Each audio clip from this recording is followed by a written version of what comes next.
Assalamualaikum warahmatullahi wabarakatuh. Perkenalkan, nama saya Sherlyn Jula, kelas 3B semester 3, jurusan Pendidikan Guru Sekolah Dasar, Fakultas Ilmu Pendidikan, Universitas Negeri Gorontalo. Nah, pada kesempatan kali ini saya akan menjelaskan tentang organisasi kurikulum untuk memenuhi tugas mata kuliah pengembangan kurikulum SD yang diampu oleh dosen Nur Fatlia, SPD, MPD. Selanjutnya kita masuk pada pengertian organisasi kurikulum. Nah, organisasi kurikulum yaitu pola atau bentuk bahan pelajaran yang disusun dan disampaikan kepada murid-murid, merupakan suatu dasar yang penting sekali dalam pembinaan kurikulum dan bertalian erat dengan tujuan program pendidikan dicapai. Karena bentuk kurikulum turut menentukan bahan pelajaran, urutannya dan cara menyajikan kepada murid-murid.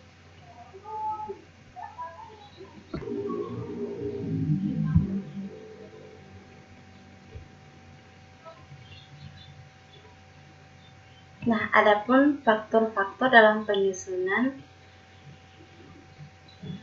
organisasi kurikulum yang perlu kita perhatikan yaitu yang pertama, ruang lingkup merupakan keseluruhan materi pelajaran dan pengalaman yang harus dipelajari oleh siswa.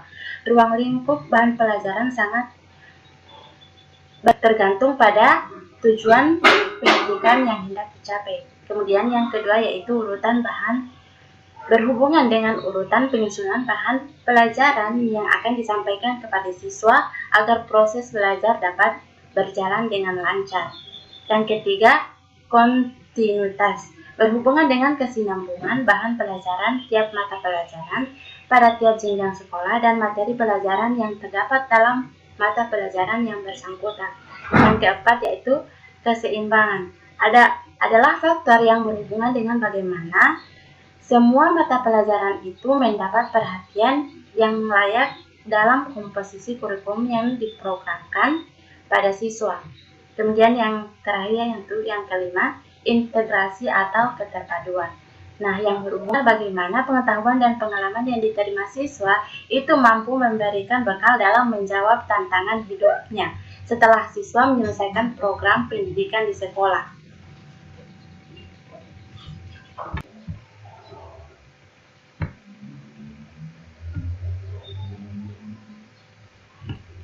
Nah, adapun jenis-jenis dari organisasi kurikulum, yang pertama, menurut S. Nasution, organisasi kurikulum itu terdapat 3 tipe atau 3 bentuk, yaitu separated subject kurikulum atau kurikulum berdasarkan mata pelajaran terpisah.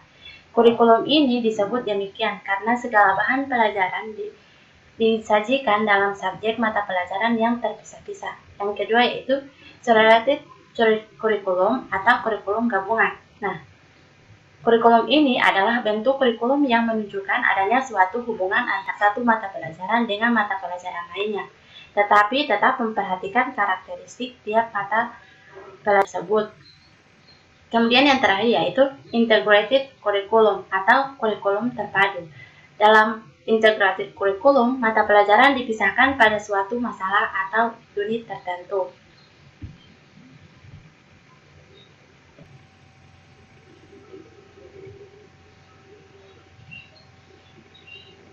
Nah, kita masuk pada separated subject kurikulum. Separated subject kurikulum atau kurikulum berdasarkan mata pelajaran terpisah mempunyai ciri-ciri, yaitu terdiri atas sejumlah mata pelajaran yang terpisah satu sama lain dan masing-masing berdiri sendiri. Tiap mata pelajaran seolah-olah tersimpan dalam kotak tersendiri dan diberikan dalam waktu tertentu.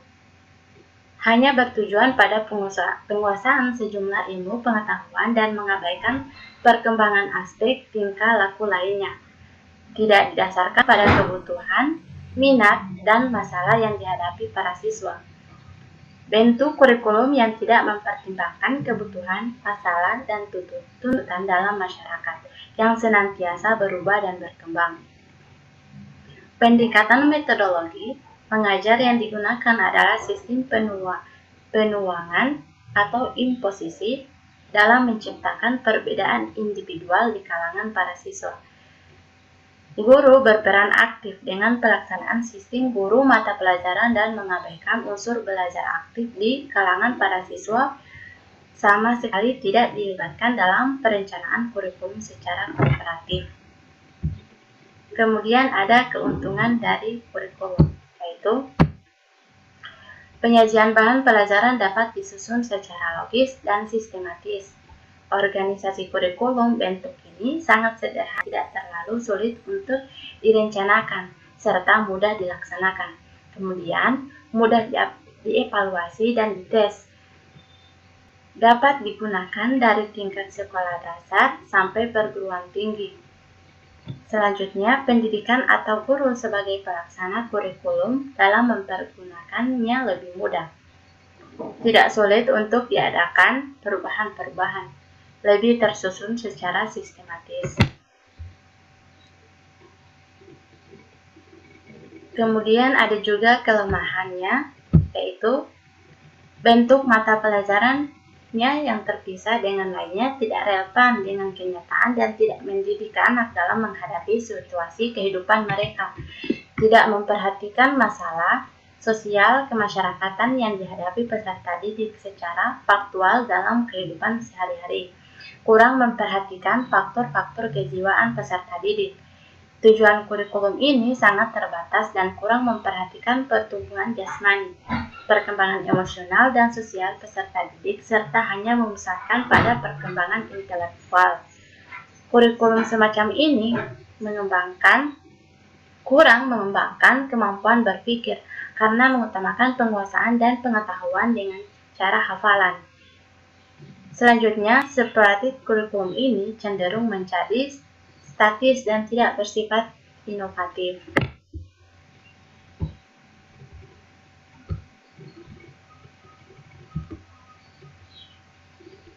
Nah, kita masuk pada ciri-ciri dari correlated kurikulum atau kurikulum gabungan.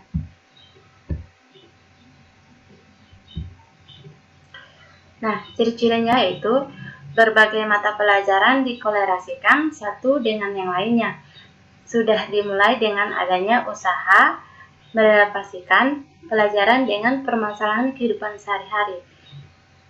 Kendatipun tujuannya masih penguasaan pengetahuan.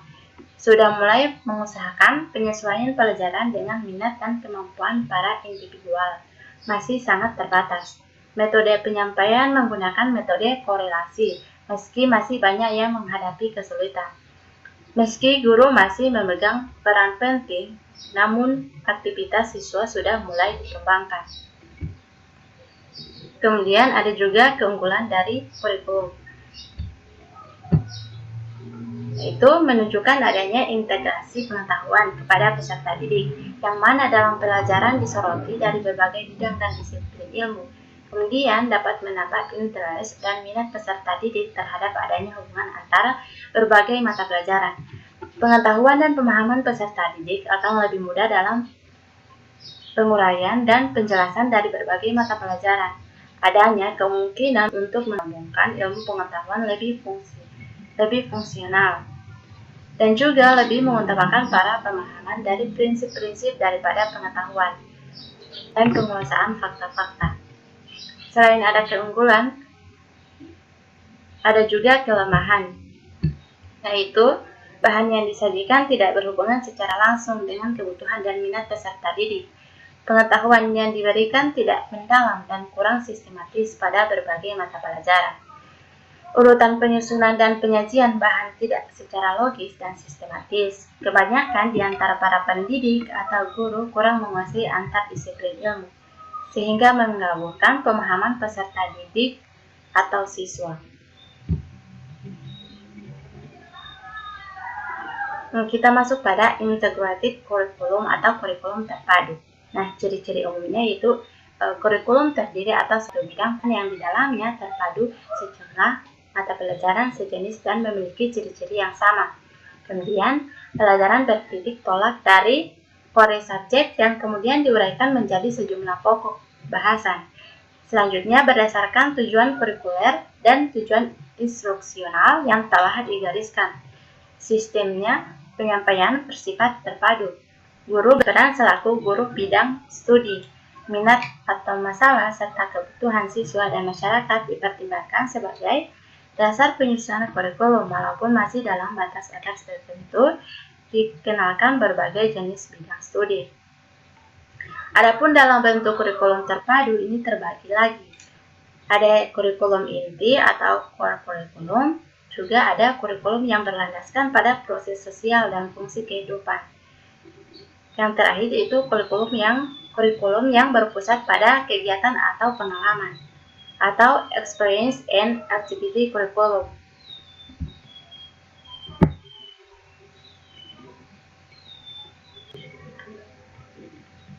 Dalam pemilihan dan reorganisasi kurikulum diperlukan suatu prosedur atau tata cara kerja, yaitu diantaranya prosedur employee, yang di sini guru sangat berperan penting, yang dimana guru memilih dan mengorganisasikan isi kurikulum tersebut. Kemudian yang kedua yaitu prosedur buku pelajaran atau the textbook procedure. Pemilihan isi kurikulum didasarkan pada materi yang terkandung dalam sejumlah buku pengajaran yang telah dipilih oleh pemilihan khusus. Kemudian yang ketiga itu prosedur survei pendapat atau the survey of opinions procedure. Pemilihan pengorganisasian atau reorganisasi kurikulum dengan mengadakan survei atau pemilihan terhadap pendapat berbagai pihak. Kemudian yang keempat yaitu prosedur studi kesalahan atau the study of error procedure, mengadakan analisis terhadap kesalahan atau kekeliruan dan kelemahan dari pengalaman yang baru. Kemudian yang kelima yaitu prosedur mempelajari kurikulum lainnya atau the study of other curriculum procedure, mempelajari kurikulum lain untuk diterapkan dan menentukan isi kurikulum yang sesuai dengan tujuan sekolah sendiri yang ingin dicapai. Tidak harus sama, melainkan melalui dengan evaluasi. Kemudian yang keenam itu prosedur analisis kegiatan orang dewasa atau the analysis of activities procedure, yang mengadakan studi kegiatan yang dilakukan yang berguna untuk dipelajari oleh siswa.